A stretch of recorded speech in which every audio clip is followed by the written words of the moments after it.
Yes, it's time for a shameful schoolboy error confession, because you're level, you're flat, but are you rigid?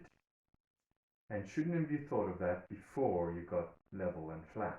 Indeed, you should have. And of course, talking about the fact that now, perhaps because of the Dalek leg, feet, or rather, but this table is jiggly. And you don't want a jiggly table, you want a rigid table. Admittedly, in this direction, pretty good. Like in the backwards forwards, it's not budges at all. But I think it's the fact that the legs are not really completely connected to the rest of the thing. So I'm going to have to cross brace it at the back, possibly at the front, possibly at the bottom. I'll let you know when I figure out just how much rigidity I need to make this work. No chemicals were used in this production. Well, I've just added one element for stiffening, and it's definitely an improvement. I'm still going to add, so I've just added one strut diagonally like this at the back, and I'm going to do another one on the other side. And then, because I'm kind of in for overkill, I might even do some cross bracing at the bottom of the legs, but we'll see. I mean, I'm very impressed with the one cross brace is helping a lot, so let's see what we'll do with two. And here we are, after I've added a total of 3 struts, and you'll notice rigidity has been achieved.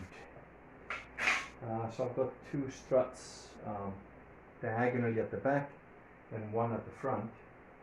I could probably add a couple more, but frankly I think the only amount of jiggling that's left is the result of the Dalek feet being what they are. That's not a huge issue, because I can always take the Dalek feet out and put some shims, some metal shims, which will be probably more stable, as the flat of the legs will be touching the whole ground. But I think it'll do for now. I'll just take you a quick close-up. Hold on to your seats, because you know the nausea when the camera moves.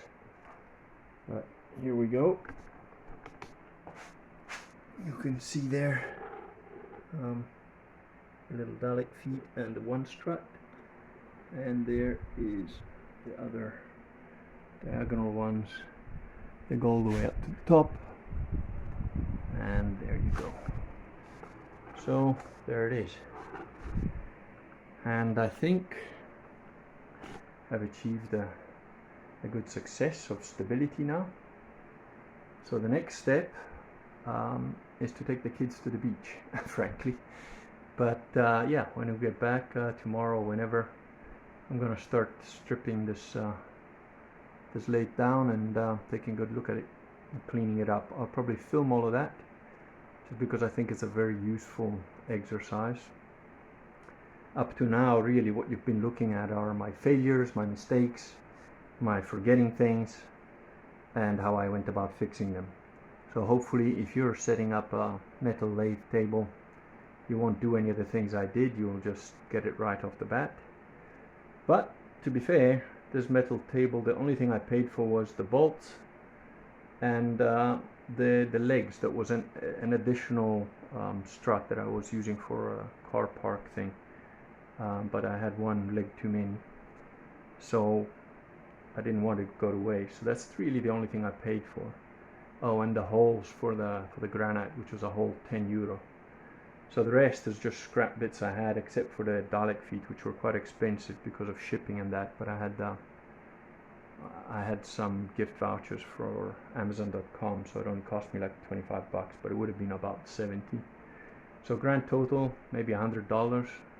Say $20 for the legs, and if you want to use the whole 75 for the Dalek feet, which are arguable whether they're that useful or not, but I've got them. So yeah, so the next one is going to be about taking the lathe apart bit by bit, cleaning it, checking it, greasing it, oiling it, and all that.